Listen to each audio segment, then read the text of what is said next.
Bonjour Franck-David Cohen. Bonjour.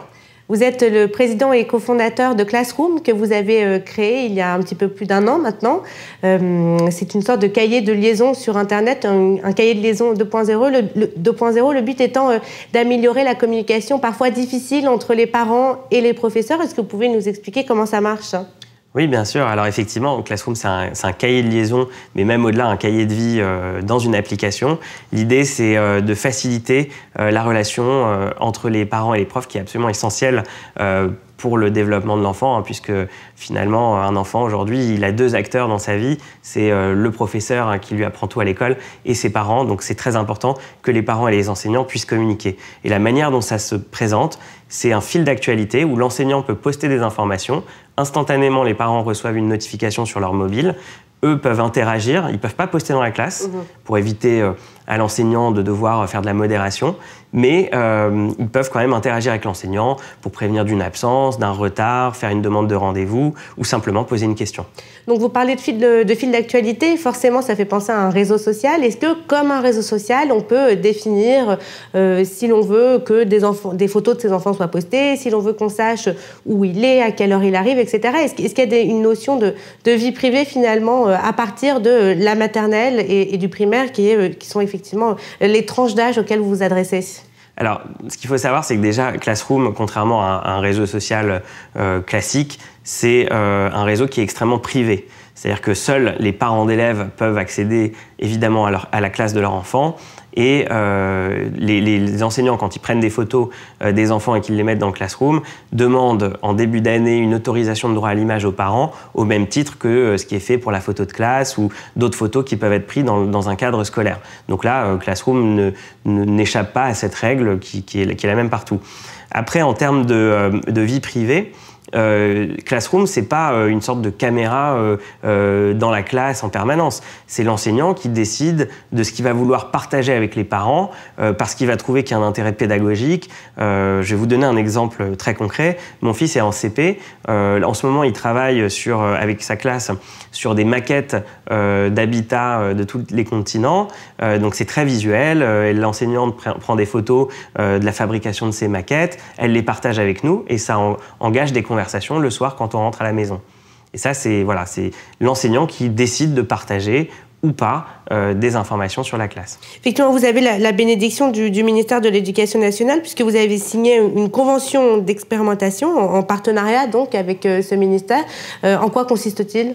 Alors l'idée, on a signé effectivement en 2016 avec la direction du numérique pour l'éducation une convention d'expérimentation. Cette convention visait à tester, à voir comment ça se passait de mettre Classroom dans des établissements, dans différents contextes, en zone rurale, en zone urbaine, en REP.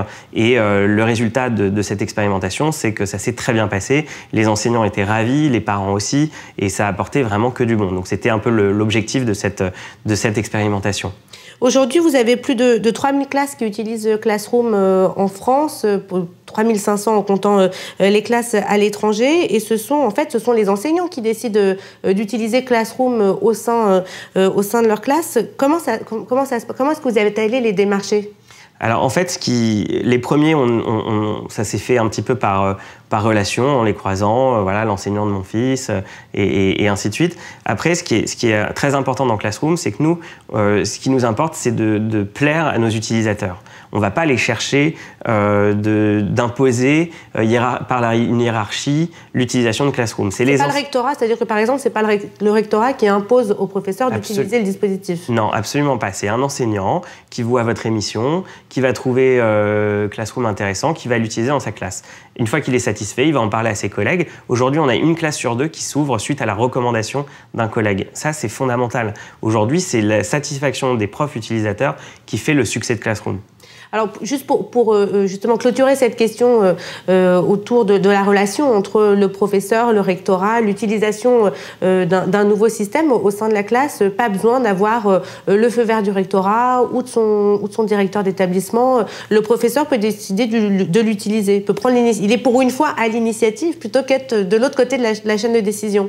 Alors, ce qui est important, c'est que Classroom, dans son modèle économique, n'impose pas de validation budgétaire ou de choses comme ça. Donc, effectivement, l'enseignant a la liberté de pouvoir l'utiliser. Par ailleurs, on respecte toutes les règles imposées par l'Éducation nationale, donc il n'y a pas de souci à se faire de ce côté-là. En revanche, on conseille quand même aux enseignants qui utilisent Classroom d'en parler avec leur inspecteur, parce que c'est logique et naturel que ça se passe comme ça. Mais il n'y a pas de limitation, en tout cas sur le plan réglementaire, à l'usage de Classroom dans les écoles. Et justement, quel est votre modèle économique ? On a un modèle qu'on appelle freemium, c'est-à-dire qu'aujourd'hui, il existe 2 manières d'accéder à Classroom. La version web à partir de son navigateur, sur son smartphone, sa tablette ou son ordi, et la version application mobile de Classroom. Les 2 versions sont gratuites pour les enseignants. Pour les parents, la version web est gratuite, donc il peut accéder totalement au service sans rien débourser. Mais s'il veut pouvoir accéder via l'application mobile, à ce moment-là, il faut avoir l'offre premium qui coûte 1,99 € par mois.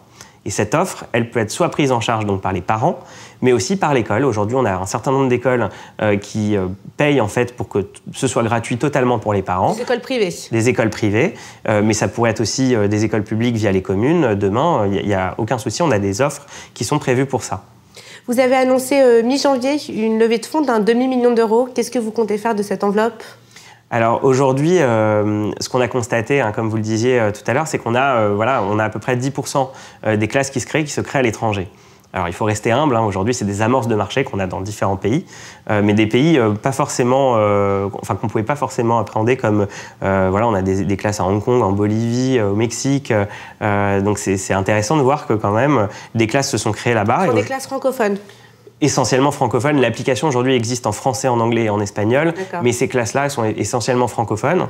À part aux États-Unis, on en a une 50aine avec des classes purement américaines, mais effectivement, en Amérique latine, c'est plutôt dans des classes francophones. Et ce qui nous intéresse aujourd'hui, c'est comme il y a une saisonnalité dans notre business, puisque l'année scolaire commence en septembre, c'est d'aller voir des pays de l'hémisphère sud qui ont une rentrée en février ou en mars, afin d'équilibrer un petit peu notre période de rush, je dirais, sur toute l'année. Et on va ouvrir donc l'Australie, le Mexique, la Colombie et l'Argentine dès les mois de février et mars. Merci beaucoup, Franck David Cohen. Merci à vous. À bientôt. À bientôt.